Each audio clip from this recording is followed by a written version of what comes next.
دنیا بھر میں اس وقت اسلام کی ایک نگیٹو امیج جا رہی ہے۔ کیا یہ امیج تبدیل ہو سکتی ہے؟ اگر تبدیل ہو سکتی ہے تو کیسے؟ اور اس کے خراب ہونے کی کیا وجوہات ہیں؟ الحمدللہ رب العالمین والصلاة والسلام علی محمد الامین۔ اعوذ باللہ من الشیطان الرجیم، بسم اللہ الرحمن الرحیم۔ میں آپ سب حضرات کا شکر گزار ہوں کہ آپ اس طالب علم کے ساتھ گفتگو کے لیے یہاں جمع ہوئے ہیں۔ یہ سوال ہم سب کا سوال ہے۔ میں پوری دنیا میں جہاں کہیں بھی لوگوں کے پاس گیا ہوں، یہ سوال میرے سامنے رکھا گیا ہے۔ جو حالات خود ہمارے اپنے ملک میں ہیں اس میں بھی روزانہ اس سوال سے سابقہ پیش آتا ہے۔ میرے نزدیک یہ ناممکن نہیں ہے، لیکن یہ ایک مشکل کام ہے۔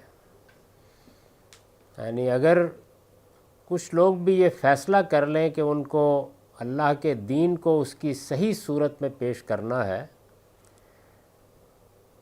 تو انسانی تاریخ گواہی دیتی ہے کہ اس سے پہلے بھی کامیابی ہوئی ہے، اب بھی اللہ کی عنایت سے ہوگی، تاہم یہ ایک مشکل کام ہے۔ اور اس کی وجہ یہ ہے کہ اس وقت اگرچہ بظاہر یہ لگتا ہے کہ چند لوگ یا چند 100 لوگ یا چند ہزار لوگ ایسی سرگرمیوں میں مصروف ہیں جس سے اسلام کا چہرہ مسخ ہوتا ہے یا اس کا غلط تعارف لوگوں تک پہنچتا ہے، بظاہر یہ لگتا ہے۔ لیکن اگر آپ دقت نظر سے اندر اتر کر دیکھیں تو یہ بات بالکل واضح ہو جاتی ہے کہ ہمارا موجودہ مذہبی فکر بحیثیت مجموعی اسلام کو جس طرح پیش کر رہا ہے، اس کے نتائج یہی کچھ ہو سکتے ہیں۔ تو جب پورا کا پورا مذہبی فکر بحیثیت مجموعی ایک صورتحال کو اس طرح نمایاں کر رہا ہو، تو اس کی غلطی واضح کرنا، لوگوں کو اس پر متنبع کرنا، یہ ایک مشکل کام بن جاتا ہے۔ میرے نزدیک اس کے لیے 3 چیزیں ضروری ہیں۔ ایک، جس کو میں کاؤنٹر نیریٹو کہتا ہوں، یعنی اس وقت اسلام کا ایک سیاسی نیریٹو دنیا بھر میں عام کر دیا گیا ہے، یونیورسٹیوں میں پڑھایا گیا ہے، مدارس میں اسی پر لوگوں کی تربیت ہوئی ہے، مسلمانوں کے ہاں مذہبی تنظیمیں اس کی بنیاد پر قائم ہوئی ہیں، بڑی بڑی تحریکیں اسی کی بنیاد پر اٹھی ہیں۔ اس مذہبی نیریٹو کا از سر نو جائزہ لینے کی ضرورت ہے۔ میں نے اپنے علم اور اپنے مطالعے کی حد تک، اگر آپ کے علم میں ہوگا تو کاؤنٹر نیریٹیوی کے عنوان سے اسلام اور ریاست ایک جوابی بیانیہ، ایک تفصیلی مضمون لکھا تھا، اور اس میں 10 نکات کی صورت میں متعین کر کے بتایا تھا کہ وہ کیا چیزیں ہیں جو اس وقت عالمی سطح پر اور مختلف اقوام میں قومی سطح پر بھی مسئلہ بنی ہوئی ہیں۔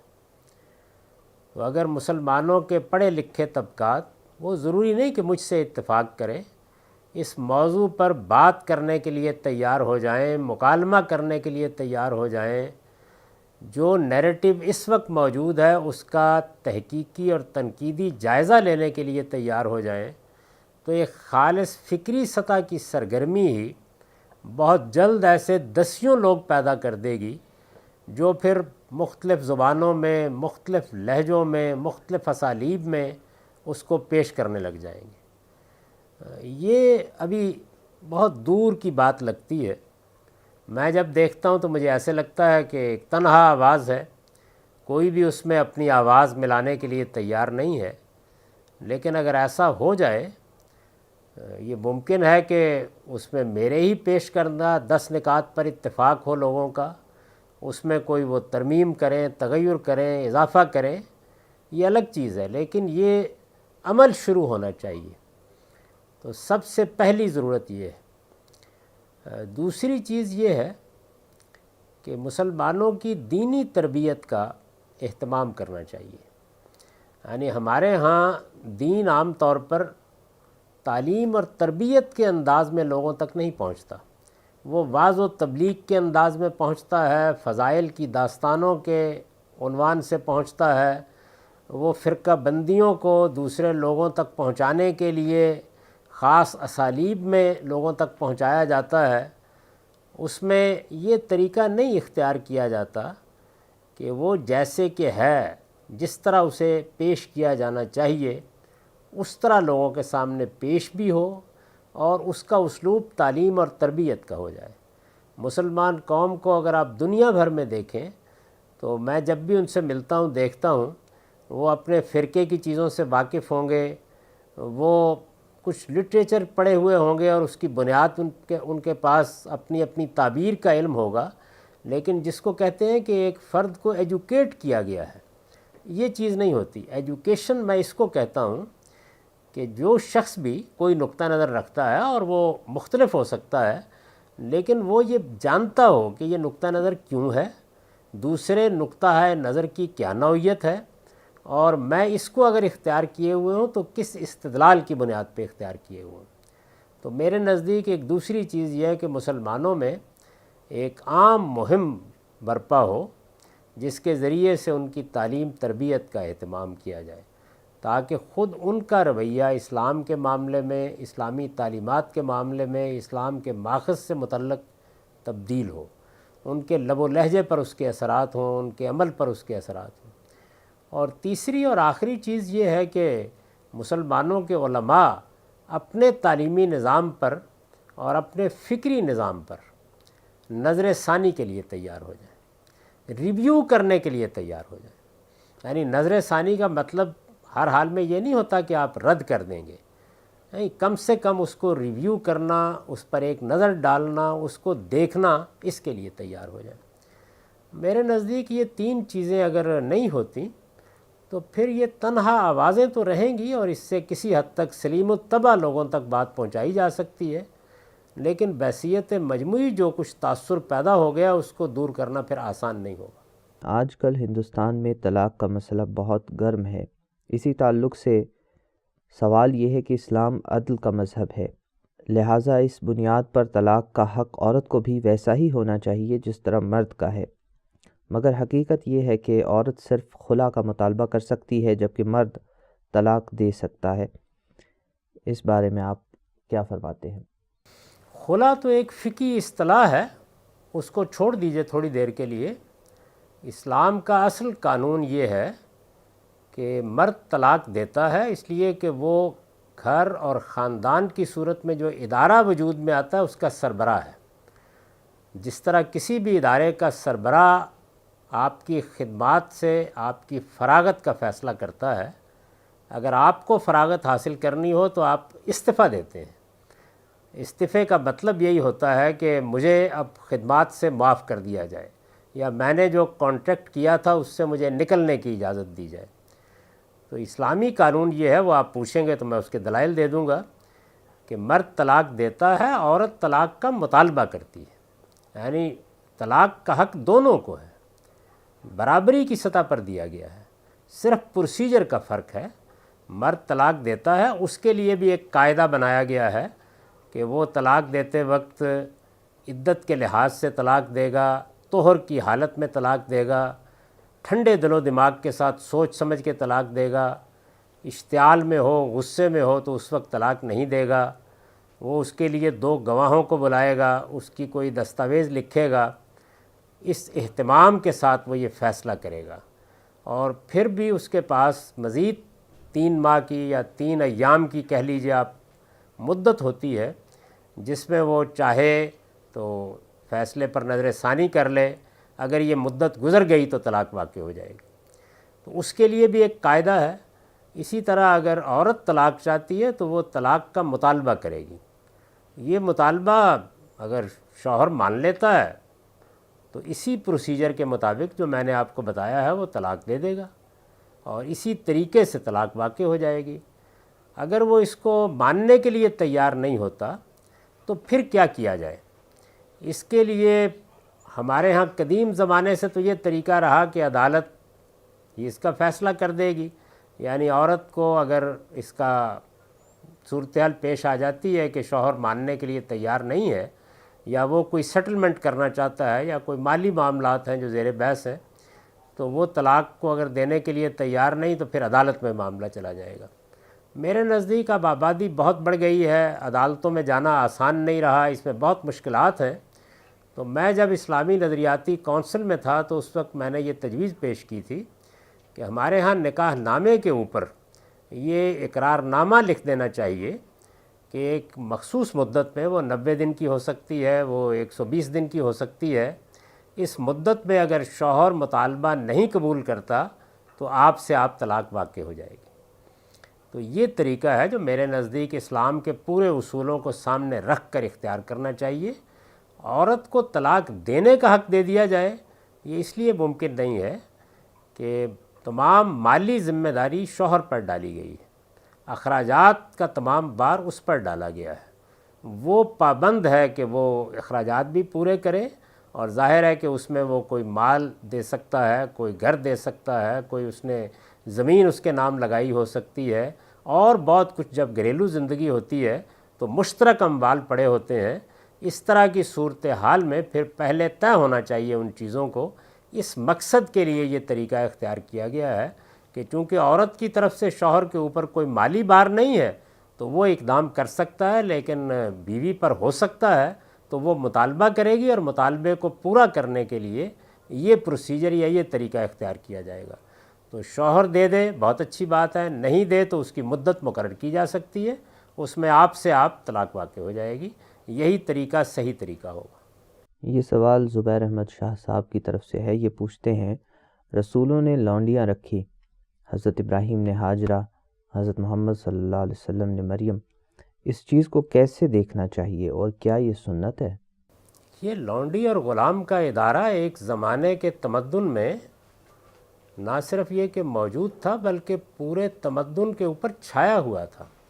یعنی اس وقت جو صورتحال سودی معیشت کی ہے، ہم سب کہتے ہیں کہ سود ممنوع ہے، سود ظلم ہے، قرآن نے منع کیا ہے، لیکن اس وقت سود کا معاملہ انفرادی نہیں رہا ہوا، اس کی بنیاد پر پوری معیشت قائم ہو گئی ہے۔ ایک زمانہ ایسا رہا ہے دنیا میں جس طرح عقائد میں شرک کی حکومت قائم ہو گئی تھی، اسی طرح غلامی بھی ایک انسٹیٹیوشن کے طور پر موجود تھی۔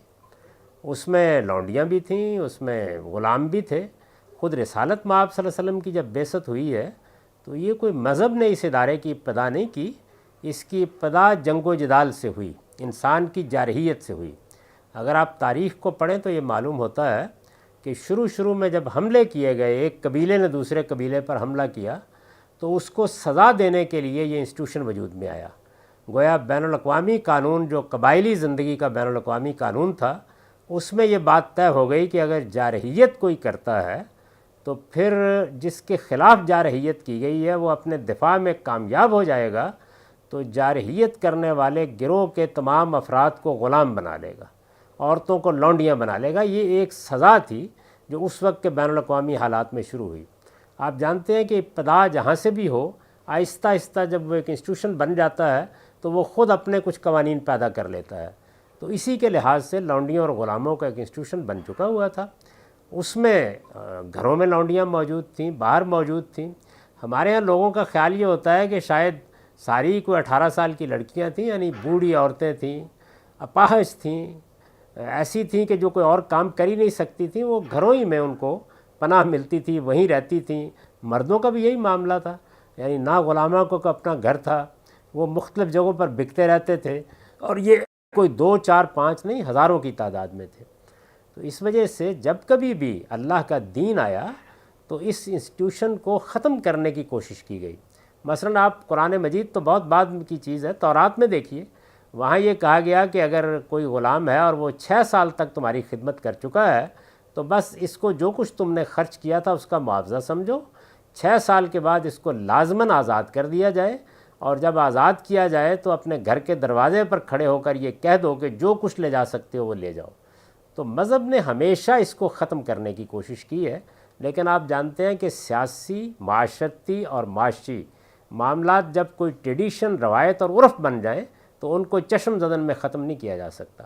قرآن نے بھی ان کو ختم کرنے کی کوشش کی اور اس کے لیے بڑا جامع قانون دیا. یعنی لونڈیاں اور غلام چونکہ جنگوئی میں بنائے جاتے تھے تو آپ جانتے ہیں کہ سورہ محمد میں یہ پابند کر دیا گیا کہ اب آئندہ کسی کو لونڈی یا غلام نہیں بنایا جائے گا، بلکہ قیدیوں کے معاملے میں یہ طریقہ ہوگا کہ یا آپ فدیہ لے کر چھوڑ دیں گے اور یا آپ احسان کے طور پر چھوڑ دیں گے. یہ گویا غلامی کے خاتمے کا اعلان تھا.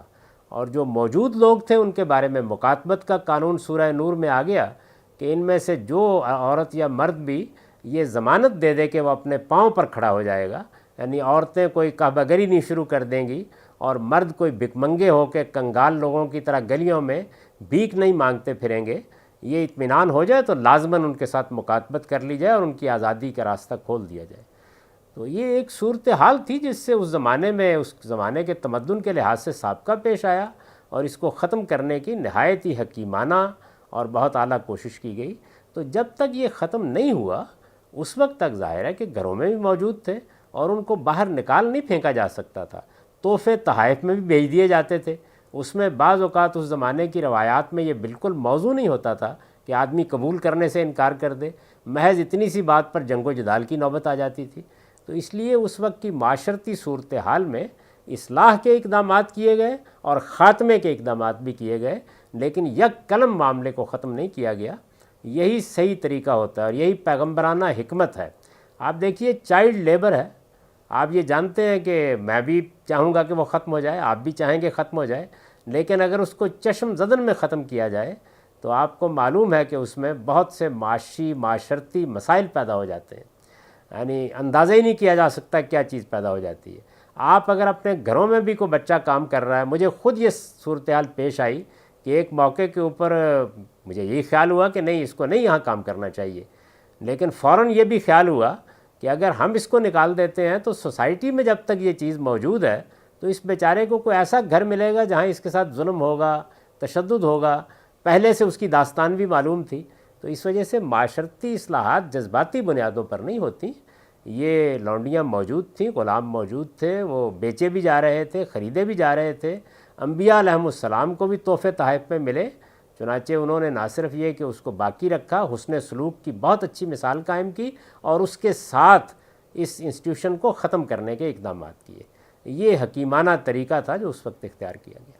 سوال یہ ہے کہ you have said that if an adult male and female declare that they are married and they tie the knot which is acceptable in Sharia, تو کیا آپ legitimize نہیں کر رہے ہیں متاع یا live in relationships کو؟ تو minimum possible requirement دو adults کے لیے کیا ہے to get married؟ بھائی آپ یہاں پہ پڑھے لکھے لوگ موجود ہیں، یہ بات میں نے یوں نہیں کہی تھی. سوال یہ تھا کہ قانونی تقاضے کیا ہیں اور آداب کیا ہیں. تو میں نے یہ عرض کیا تھا کہ قانون کے تقاضے ہمیشہ نہایت محدود اور بالکل متعین ہوتے ہیں. تو کسی نکاح کے جو قانونی تقاضے ہیں وہ یہ ہے کہ ایک مرد و عورت یا ایک لڑکا اور لڑکی معاشرے میں، سوسائٹی میں اعلان کریں کہ وہ آج سے میاں بیوی ہیں. یہ وہی اعلان ہے جو نکاح کے موقع پر ایجاب و قبول کی شکل میں آپ کراتے ہیں. اس کا عام اعلان کریں، یعنی یوں نہیں ہے کہ وہ کہیں خفیہ طور پر یہ معاملہ کر لیں، اعلان کریں.